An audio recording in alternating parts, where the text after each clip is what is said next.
think in agency land and consulting land, people have complexified themselves out of like their offer's so complex they don't even know how to deliver it in one thing in a small time frame. Not 50 a month or 100 a month or anything. Promise one once, and those people will get hooked. They consult to people on Zoom, and consulting is like, you've got a problem and I'll help solve it.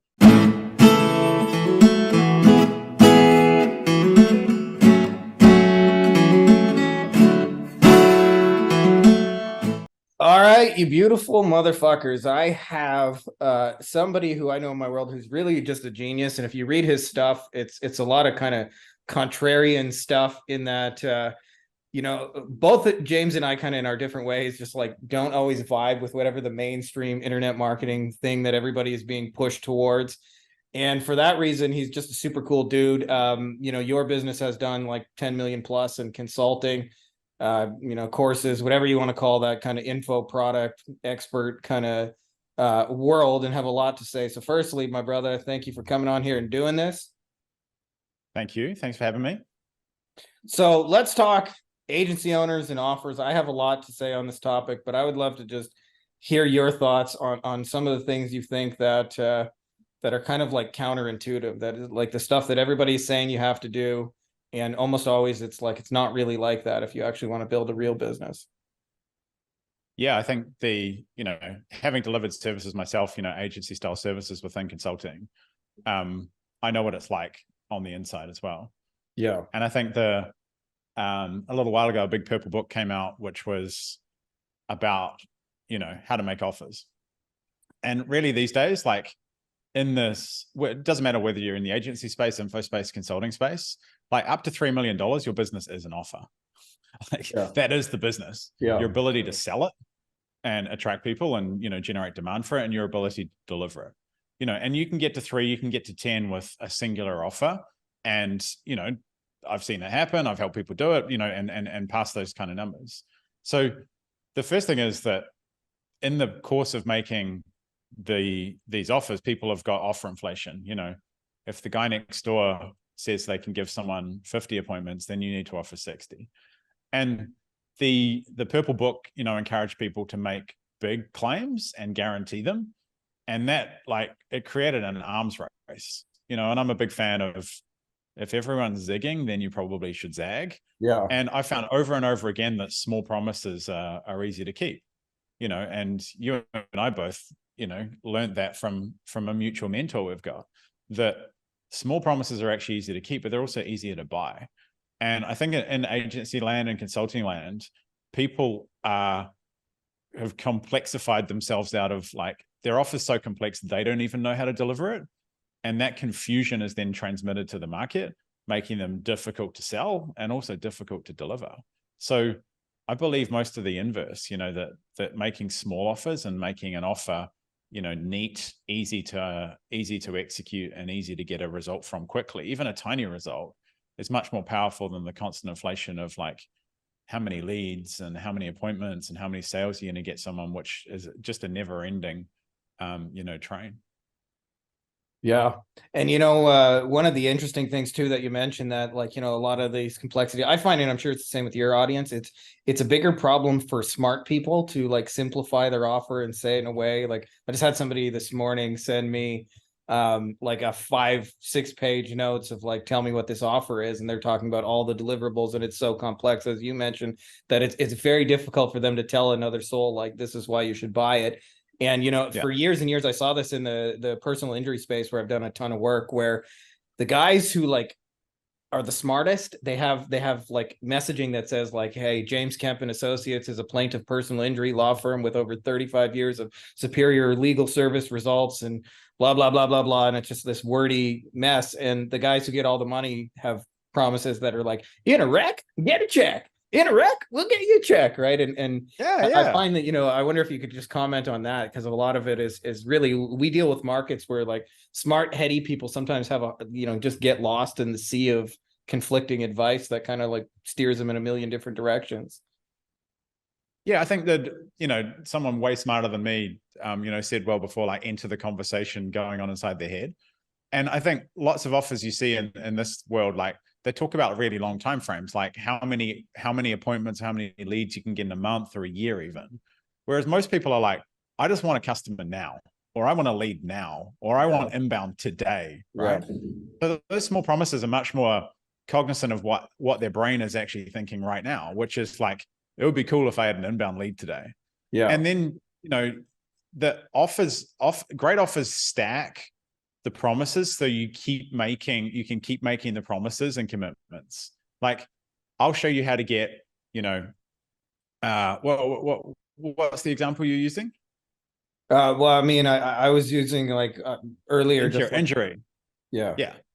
I'll show you how to get one inbound personal injury lead in the next 7 days, right? Or I'll get you an inbound personal injury lead in the next 7 days. Yeah. Then once I've proved that, I will build a system for you to get one inbound personal injury lead every day for a month, right? So you stack these things on, but the first promise is just getting them one thing, or the first promise is getting them one thing in a small time frame, not 50 a month or 100 a month or anything. Promise one once, and those people will get hooked on the flow of that. And it's much easier to keep, not only convert them, it's much easier to keep them because you're chunking down the promises. Yeah. And one thing I work with on clients a ton is like, if someone wants the result once, they often want it multiple times. They want it every week or every month. Yeah. And if someone's prepared to pay for the result once, they're prepared to pay for the result every week and every month as well. Yeah, totally. And it resonates with something I've been telling people for a while, which is the smallest, most meaningful promise you can make is one of something. So like whatever the smallest time frame you can produce, one of something is actually going to be the best thing. And I saw a guy in a Facebook group doing this brilliantly the other day, where he was selling like it was like something like, I'll get you a video for your Facebook ads, and it was $50 with a thumbnail, and he had all these people going me. And I thought the brilliance of that is like, that's a $2,000 to $3,000 a month, I'll be your full-time video editor kind of service in disguise, because you're really just saying yes to one video. But if you like one video and you hate making those videos, and you run Facebook ads all the time, and you got a dozen clients that you need to make videos for, like chances are like the very next logical thing is like, okay, I liked your one video, can you make 1 billion of them for me? Hell yeah. I'll give you an example of something where offer inflation doesn't work. So 4.5 years ago, I launched a program called the 2K Code. And it was, it does what it says on the tin, done with you program, training, Facebook group, weekly call with me to help people make 2K. It was the simplest offer ever. It was, I'll help you turn your service into an online offer and make $2,000. And I charged $2,000 for it. And I sold 400 units of it, like easily, effortlessly, right? Yeah. Because the promise and the simplicity of the promise and the investment were baked into it. And you know what stupid old me did? I was like, man, this is really good. People got amazing results. I turned it into the 10K code. So I promised 10K for 2K. Guess which converted better? Guess which sold more units? Guess which was easier to sell? Yeah. The small promise, because it was congruent, it was believable.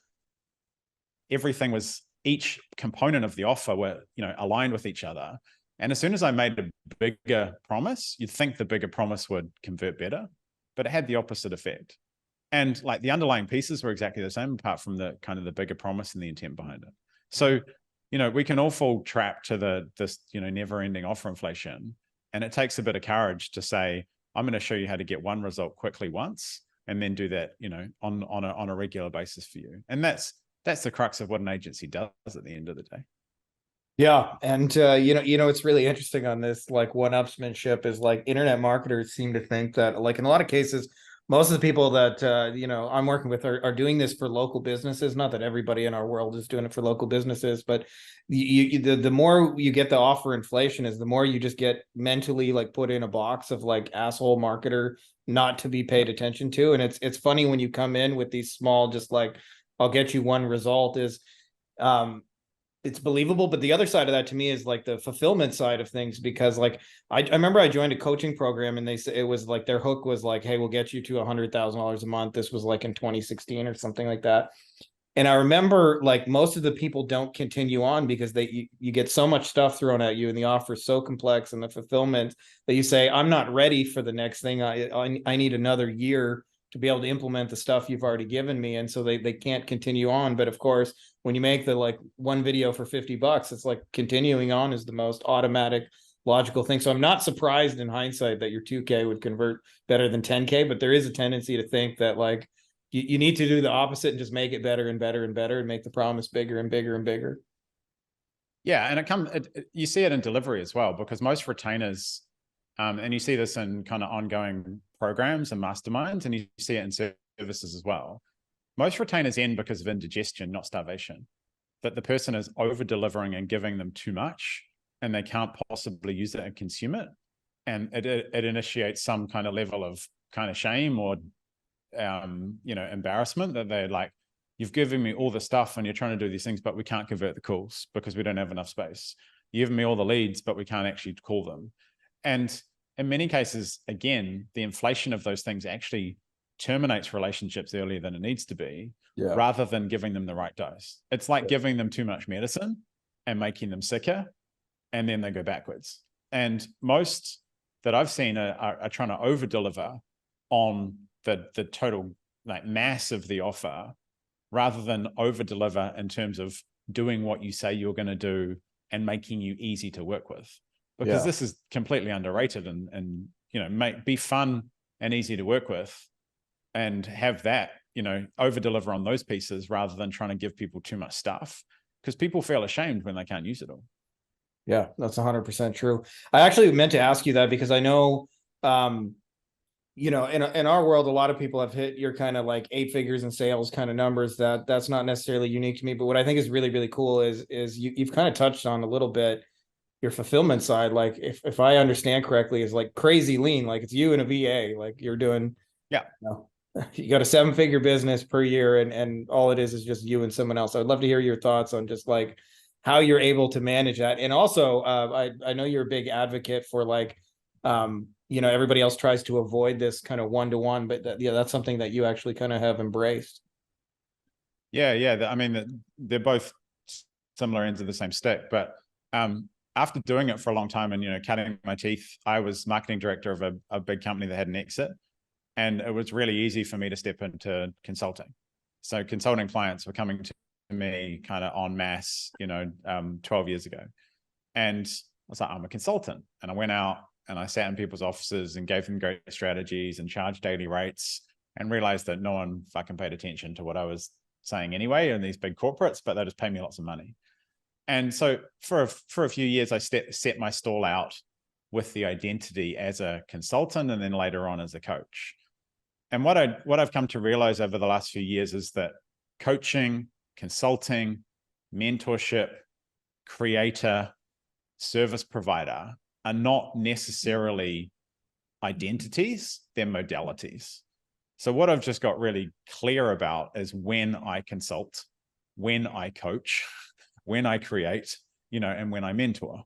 For example, I consult to people on Zoom, and consulting is like, you've got a problem and I'll help solve it. I coach with people in group environments, which is, how to solve this problem, but I'll give you the tools or permission to do it, and, guide you towards doing it yourself.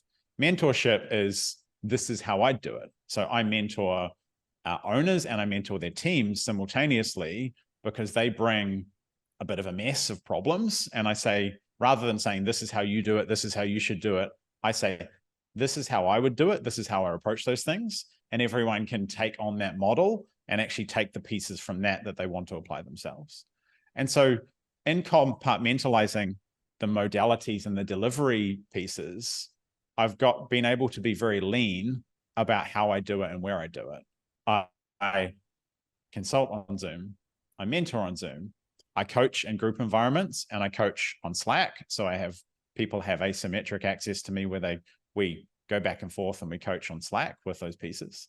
And then I'm very, very clear about when I'm creating as well. I create for my people. I have a workshop, every second week with my clients where I'm showing them something new and creating something. And then in that creation time, I'm making things for me and I'm making things for my clients. And I found that the closer I can get to making things for me and my inner circle of clients, the more successful they are as products, and I can turn those trainings into that. So it was really like an identity shift rather than necessarily, and not getting bogged down in this, I'm a coach, I'm a consultant, I'm an agency owner, and saying they're all useful modalities, they're all useful pieces. And if we get clear about where and how we can execute them and where we can do them, then we preserve our energy to make them the best they possibly can. There's only so many hours I can be on Zoom, right? But also with Slack and these asymmetric communication pieces, I can add a whole nother layer of service, a whole nother layer of revenue that doesn't depend on my energy going back and forth, being on Zoom. So I managed to be lean by being like really clear about where my energy is going in terms of the different modalities and keeping them really having strong boundaries around them. Like, for example, I only do Zoom calls on Tuesday and Thursday with clients. So my energy is focused there. And it means that I can maximize my energy, which ends up maximizing my creativity, which ends up maximizing my revenue, which ends up maximizing my profit.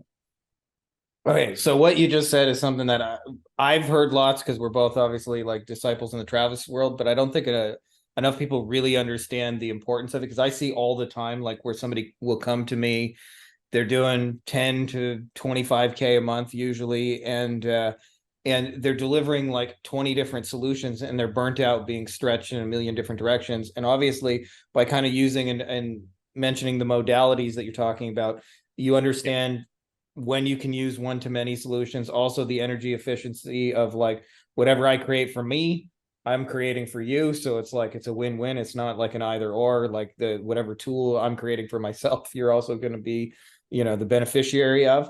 I'd love to hear your thoughts about how you actually think about organizing, because I've mentioned this to other people that most people don't realize, especially with agency services, as a lot of our people do, is whenever you get a new client, like the energy spike, the most amount of work you're going to do is right after you get hired, not towards the end.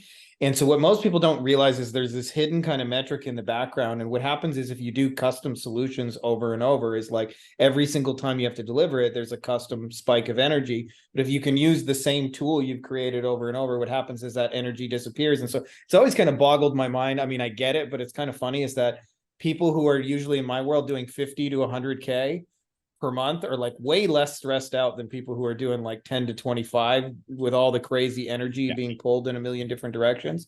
Love to hear just how you think about investing your energy and how you decide like, what's worthy of your attention and not worthy of your attention, and how you like think about like, just getting more juice out of the machine so that, you can be a dad and hang on the beach and go eat at a restaurant and not just be on fucking Zoom calls all day and answering emails and stuff like that.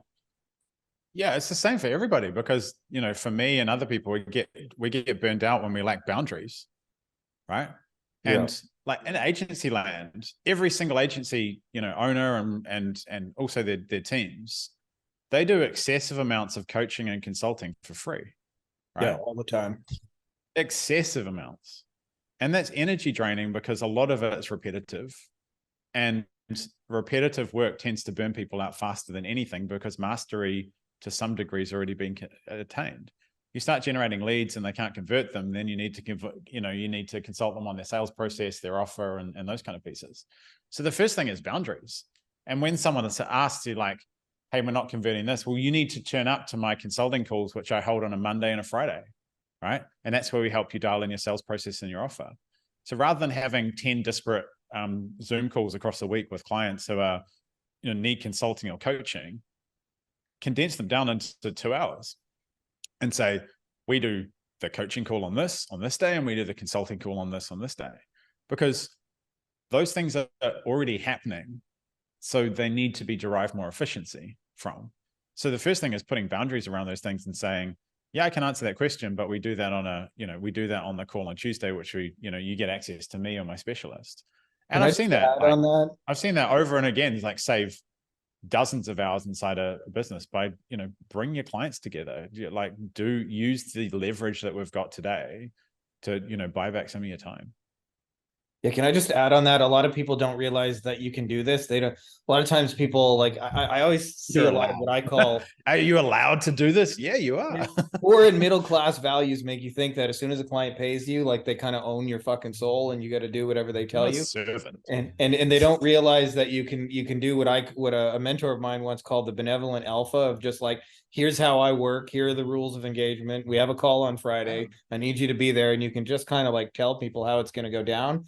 And because like, you know, most people are just looking to you for how the process is supposed to work, they'll just go okay. And that's it, right? Like there's very Yeah, rarely that's the funny anything. thing. Like all the night, especially the nice guys, and you know, in agency land, all the nice guys are there to be servants for the clients, and actually the clients want to be led because they don't know how anything works, but they're good in their business, but they don't know this stuff's confusing Yeah, and like it's terrifying to them, because if it isn't, they would have done it themselves. yeah, They want to be led, they want to be directed, they want to have structure and boundaries in it so they know how to manage their time, because they're already pretty shit at it as it is. yeah, So they want to know how to get the best out of this and manage it.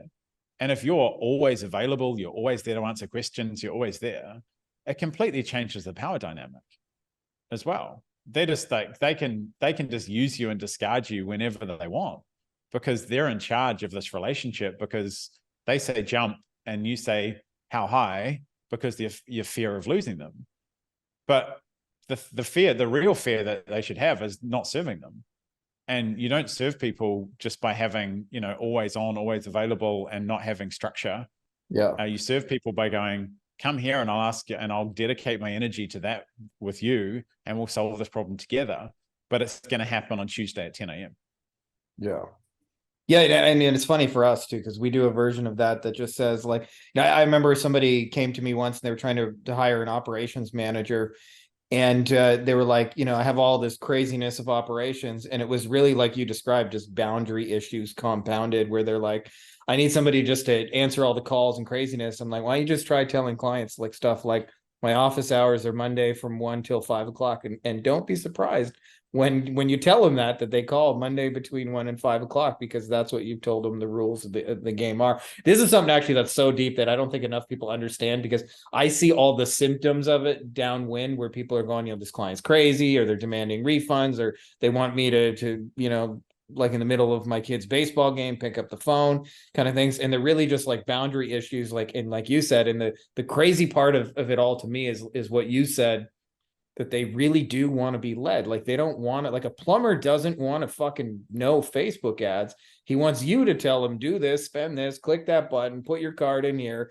I'm going to turn this on. The calls are going to come in. You need to do this. We're going to help you dial in this process. Show up Monday at 2. Like, you know, just in the same way that like if I signed up for a fitness program, I don't want the personal trainer going, well, how do you feel like today? What do you feel like doing, Mr. Nice Guy? I want somebody who like, get on the ground and give me fucking 20 right now, you scumbagger.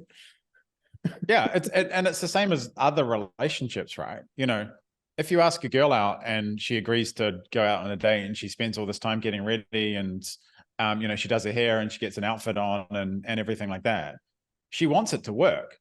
Like she really wants you to, you know, be the dude. She really wants it to work. And clients really want it to work too. But they need to be told and led and trained. And most of the boundary issues are you just train clients to treat you like shit.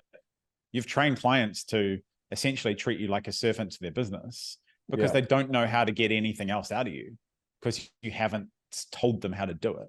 Yeah. So it takes the biggest ingredient that most people need in business, courage, to set them there, understand that there's consequences of that. And the best thing that happens is you lose a couple of clients who are a massive pain in the ass, and they go, or they push back so hard that you have a come to Jesus moment where you have to say, it's my way or the highway, and they come back in and they comply. Yeah. But in cases of this, it takes courage, and it also takes the willingness to lose the people that you want to lose anyway, because they're sucking up 80% of your time and resources and probably only giving you 10 to 20% of the revenue. Yeah. Yeah. Almost always, by the way, when those people go from your business, there's like instant relief, and you're like, man, I should have done that Oh, in 5, 10 years. I should have done that ages ago. Yeah, Like exactly.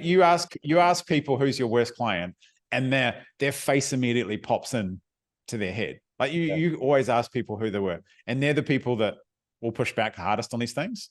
And the best thing is that they either leave or they get back into line. And I've seen over and over again that people's worst nightmare clients turn into their best ones. Yeah. They just wanted some structure and leadership from you. Yeah, and like you said, it's a lot of times. Firstly, is like, you know, the hardest part of all of that is what you mentioned. At least it was for me. Is just giving yourself permission to fucking do that. Where it's just like, I'm going to tell you how this is going to go down.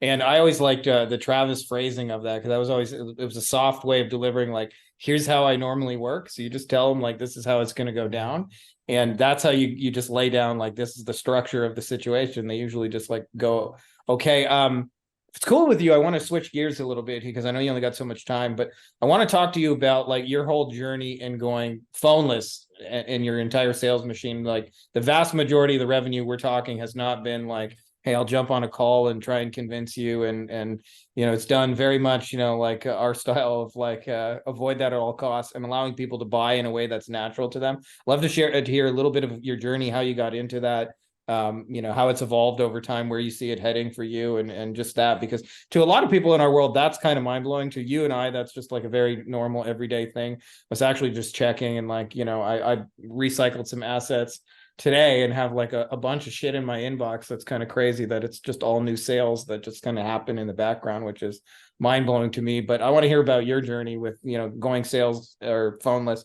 And like you, I think I just wanted to mention, I'd probably put my number at like 1,000, but James is very open about the fact that he's probably done over 1,500 sales calls. So even though like it looks easy, a lot of that is based out of real world experience. But nonetheless, I'd love to hear about your experience.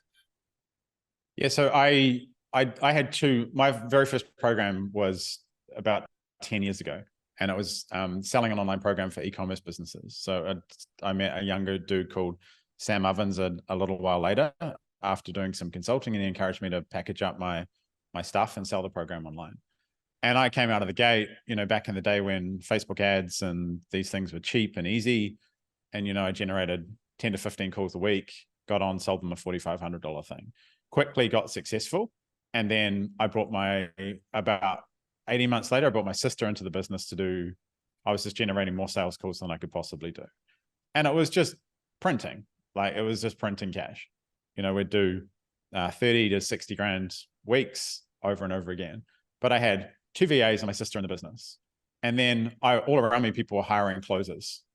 And I didn't want to build a business. I didn't want to build something. I just wanted to build an ATM, and then I'd take that cash and put it in other places. And so I didn't want to hire salespeople. I didn't want to hire closers. I didn't want to hire infrastructure. I didn't want to do that. I wanted to have all the stuff that I saw people, you know, falling into. And it's a valid way for some people. It's just not for me. And so I invested in a mentor. I invested in a couple of mentors who didn't do any of that. You know, they'd talk to people on the phone, but it was just an incidental piece if it happened to close someone off. And so what I took was 1,500 sales calls and the knowledge of how to unpack, you know, the offer and those things, and wrote it in a Google Doc. And I started sending that Google Doc to people before I was even on a call to test it and prove it out. I still had the call, you know, hey, this is the program we're going to talk about. I love your feedback on it. And then I started making sales without even getting on the phone. And then honestly, it took me a little while to have the confidence to fully remove sales calls, because I was really good at them by then, right? That's the worst part. That's the worst part. You're removing your perceived biggest strength, and it just feels too easy. And that's the challenge of it. You can just send this 3 or 4 page Google Doc to someone with, you know, unpacking the offer, and they'll buy it without even getting on a call, and they'll send you 10, or I've sold 75 grand things on Google Docs, right? So for me, it was progressive, and I still teach that, you know, I've got a number of people now who've got large sales teams, and we're just injecting, you know, written offers into the pre-sale and the post-sale, you know, when they don't close. So for me, I don't believe that if you're already doing well, then turning one off and turning one on is too painful for most people.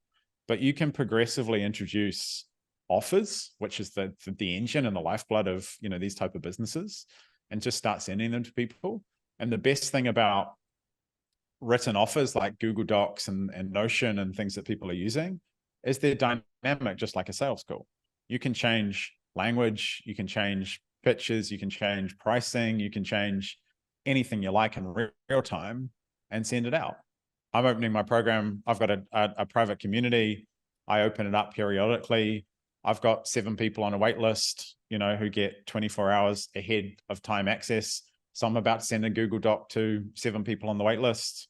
If I had to guess, I'd say 5 of them will join me in 24 hours. And it just, you know, it allows you to make more offers. And I've always found the more offers I make, the more customers I generate and the more clients I generate and keep. No, it's so stupid simple, but you know, it's amazing how much we get in our own way for just like actually making offers. And a lot of times too, you know, we get bored of our own stuff, or we think, I don't know about you, but sometimes when the success starts happening too quickly, too easily, the imposter syndrome starts kicking in. You know, who the fuck am I? Why should it be, you know, I be able to do this? And then you always like compare yourself to somebody who's doing 10x whatever you're doing and go, you know, they should be doing this, not me. And there's almost always like, if you just keep your foot on the offer thing, not only will you make more sales, but you'll also impact more people in a profound way. And I love the leverage of like, you know, 75K in a Google Doc. That's just fucking awesome, I gotta say. Yeah, but it's just fucking maths too, right? If you're getting 5 to 6 sales calls a week, which is a lot of people are in that kind of range, right? Let's be generous and say they get 8. You're making 5 to 8 offers a week. Like, that's pretty shit. It's pretty low, right? Yeah. And even if you're Can I just amazing, add on those 5 to 8 offers, like in our world, 80% of the whole purpose of the call is just for them to listen to you talk for an hour so they can ask you, how much is this fucking thing anyway? Exactly. They scroll to the bottom. They're just like, can you get to the end and at the beginning? Yeah. But if you use written offers and, you know, say you had 100 leads to get those 8 sales calls. If you had 100 people with the same offer because it's written down and you can send it to everybody, would you rather make 100 offers a week or make 8? Who do you think is going to make more money? Yeah. Right. Yeah. It's just math. Yeah. And this, that high ticket closing, call funnels, this, you know, really complex shit, often it just prevents people from making the amount of offers that they need to make. Yeah. And like, you know, Mr. Hormozy does talk about that in the sense of like the volume factor that the successful do versus the unsuccessful is orders of magnitude like greater. Yeah. Right? You know, 8 versus 100, you know, the person making 100 offers is making 11 times more offers than the person making 8. They can have exactly the same offer and exactly the same business, talking to exactly the same clients, because it's competitive, right? But one person's making 11 times more offers. Who's going to get more clients? Who's going to get the better clients? Who's going to do it with more ease? Yeah, I know which one I'm backing. Yeah. And also, I think there's a hidden factor in there because you kind of dropped and hinted towards the Alex Hormozy, and who obviously, like, you know, has just blown up in our space over the last 2 years. But I think most people understand, like, you know, how many people are going to actually get to his level of success and build $100 million plus and multiple businesses doing $100 million plus.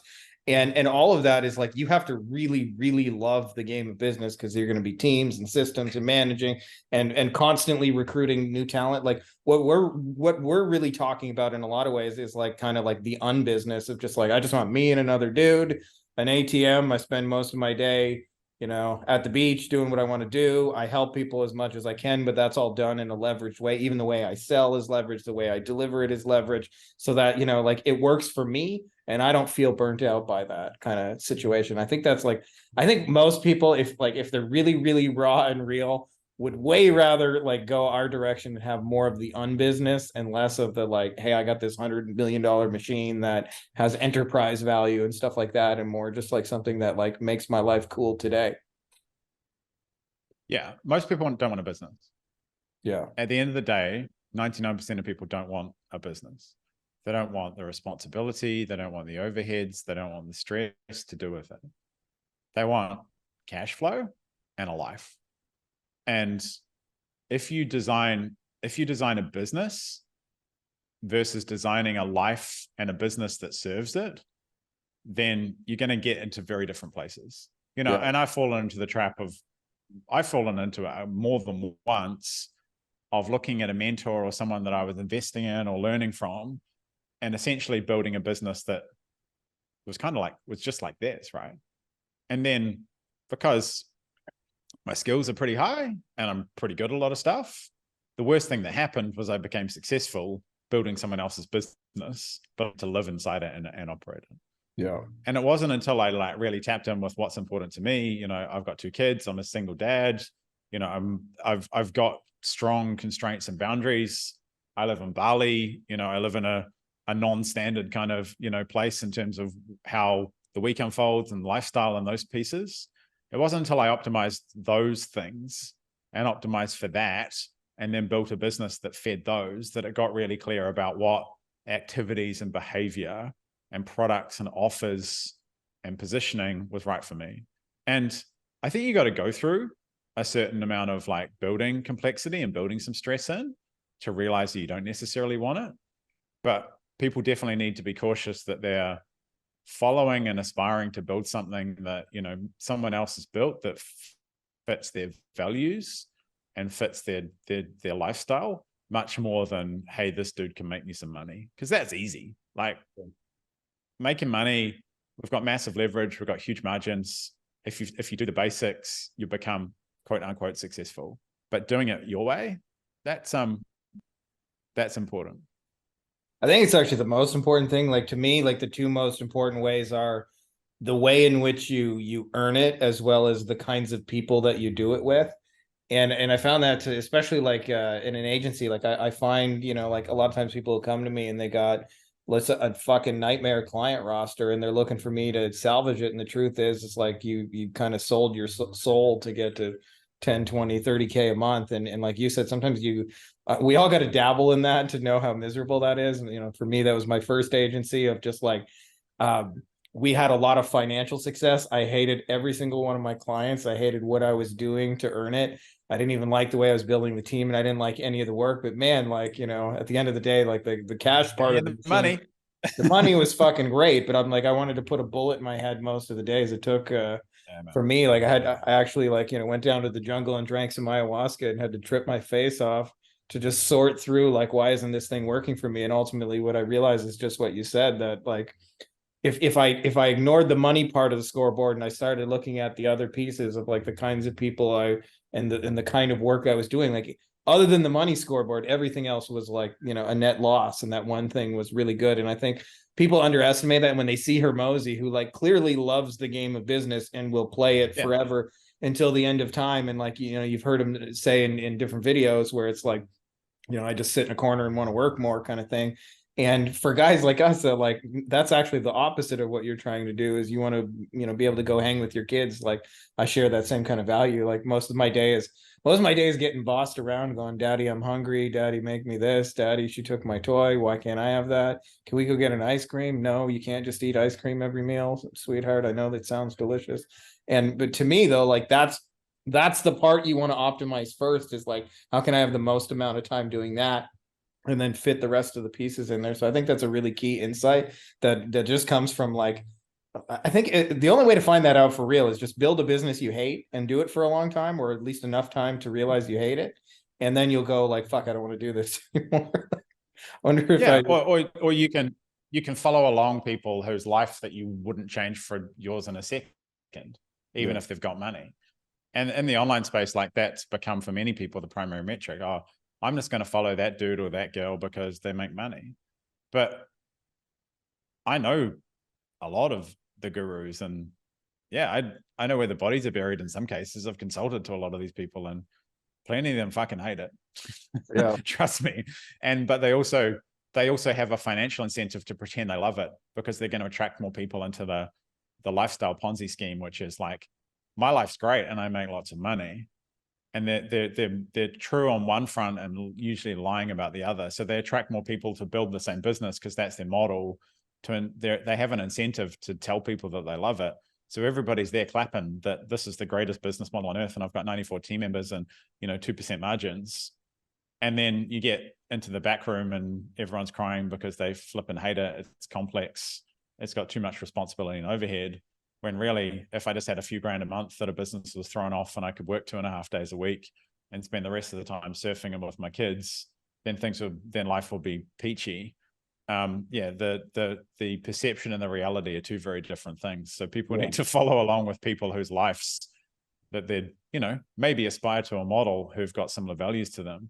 And that's the designation that a lot of people are using now. Follow people that they admire the life of, not follow the people that they necessarily admire the skills of, because a lot of people have got the skills, but not many people have got the life.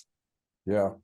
Yeah. Actually, for me, I remember actually being at a Hollywood party once, and there were celebrities there and different athletes, and it was this big charity bash, and they paid the top speakers $250,000 to be there. And I remember I was talking to this dude who had just that morning, after 17 years, had sold an app that he had been in development for seemingly forever, and he sold it for $350 million. So naturally, that piqued my interest. And by the end of it, he told me this sob story of how he became an alcoholic because he was just so miserable with the software. His wife divorced him. His kids, he said, they wouldn't even recognize me if they walked past me on the street. My health suffered. I'm miserable, but I got $350 million now. And I was like, dude, in the beginning of this, I thought you were going to say some really insightful shit. And by the end of it, I'm like, I'm happy that I never made $350 million the way you did it, and that I get to do it the way that I do it. I think, one of the things you were talking about too is that's really interesting is the overhead component. Because unless you really love the game of business, what nobody talks about in these kind of the dark side of this business, if you have a business that's doing 100,000 a month and has 90,000 in overhead, you're stressed the fuck out constantly. There's people on the outside that look at them and go, you're clearing 10 grand. That must be so amazing. Or you could put those numbers at 10 million and 9 million. It's not the numbers that matter. It's deep down, you got to make $90,000 and one just to be fucking profitable this month. So you got to and all it takes is 2-3 shitty months. So I love the way you've set your business up to be super lean, where you just don't have that stress, where you don't wake up and go I need to make $40,000 in sales, or I ain't gonna get my fucking milkshake and I'm gonna have to fire 3 staff members, by noon, kind of thing.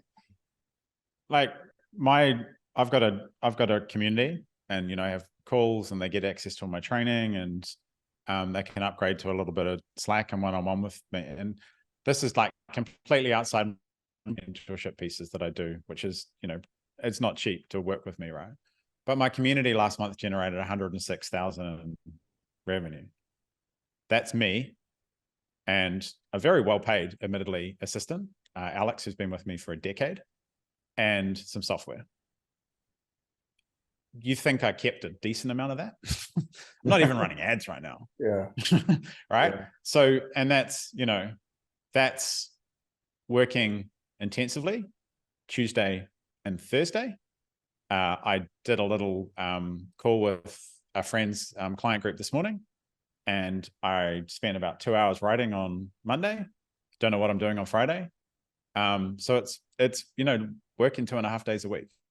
Don't get me wrong, Tuesday and Thursday they're pretty stacked. I'm going from 7 a.m. to 3 p.m. with little breaks, and I'm working hard. But yeah, you can have it. You can have it all. You can have it all. Yeah. If you set it up for with your life first, and then put the business over the top of that. Yeah. I love those little focus bursts too. I've actually found that, I don't know about you, but I've reached periods where there's just enough recurring and breathing room where there's I don't have to do dick fuck all for a long time.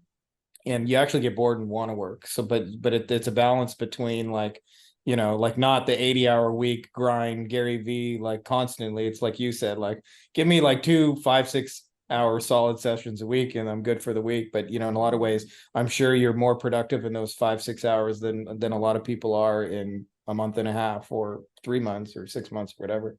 So that you get the important shit done. I see it as seasons. I see it as seasons as well. Sometimes I like to work a lot because I love what I do, and I love the people I work with, and I love the insights that my clients, because I'm privileged to work with a big range of people, and the things I get to see behind and that teaches me stuff. Like all my clients teach me something. Yeah. So I'll go through seasons where I'm, I'll do 10 or 14-hour days, right? But it's a season. I'll also go through seasons. Like I went to Europe for 7 weeks this year, and I'll go there for 9 weeks next year. I opened my laptop like 3 times in that kind of time period. So it's the season, right? I do, I think having a structure which enables you to lean in hard when you're really in the zone and create, and the leverage that we have in these businesses means that we can build massive assets and massive equity in short periods of time, has smart. It's like I see intellectual property and services and these things like buildings. You spend 2 weeks heavily building something and investing in it, and you can spend 2 years yielding it, on a much more even timeline.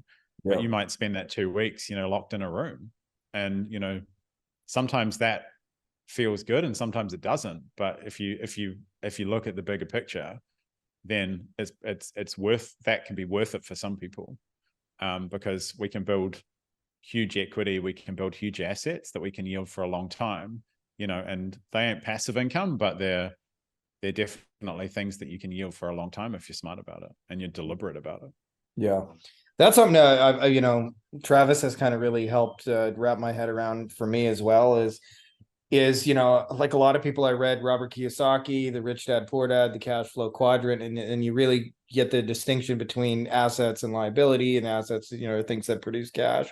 But then you get into this magic internet world, and none of that seems to really apply when you first get there. It seems like this abstract concept, because like, I'm not trying to buy real estate. I don't want this giant stock portfolio or anything like that. And so, but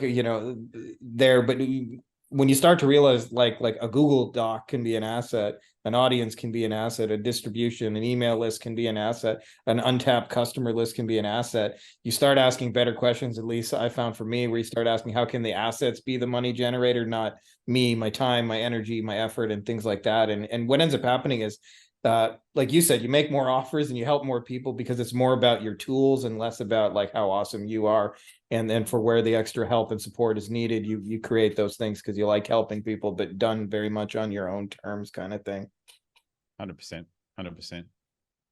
So let's talk, because I got just a few minutes here left and I don't want to steal your time. Let's talk about how folks find out more of the goodness you got going on. How do they find out how to be a Google Doc millionaire kind of super dad kind of lifestyle? I got a little page set up at swipemymarketing.com, where I show a 5-minute video like behind the scenes of how I do what I do. So people can go there and jump on my list. I send a lot of emails. I say most of my stuff in private. I post a little bit on Facebook and Instagram, but I say I give most of the good source to my email list once or twice a day. So if you go there or look me up on Facebook at James Kemp. Okay, cool. I'll put links for you guys, by the way, to James and as well as to the swipemymarketing.com, so you guys won't have to be internet marketers than back in the old days when we used to type shit in, and you guys can just click easy links and not have to remember anything. Appreciate you doing this, James. I should get a QR code or something. It would make it way easier. Yeah, but we're not that fancy. That's assistant work right there. Thanks, man. Appreciate it. Yeah, thanks for rocking this, brother. Cheers. Hey guys, if you like this video, you'll also like my book on Amazon called Beyond the Agency Box, which you can also find by my name, Frankie Finn, and it's got a lot of awesome reviews, and it really just goes deeper on a lot of things we're talking about, everything you need to grow and start a lifestyle agency, from the stages you'll go through to getting clients, to how to create winning offers, to high value deliverables, to wowing clients, to building teams, to building systems, and building a boring factory that's like a 7-figure money machine for you. So if you're interested, I put links for you in the video description, as well as it'll be in the pinned top comment below, and make sure to check those out.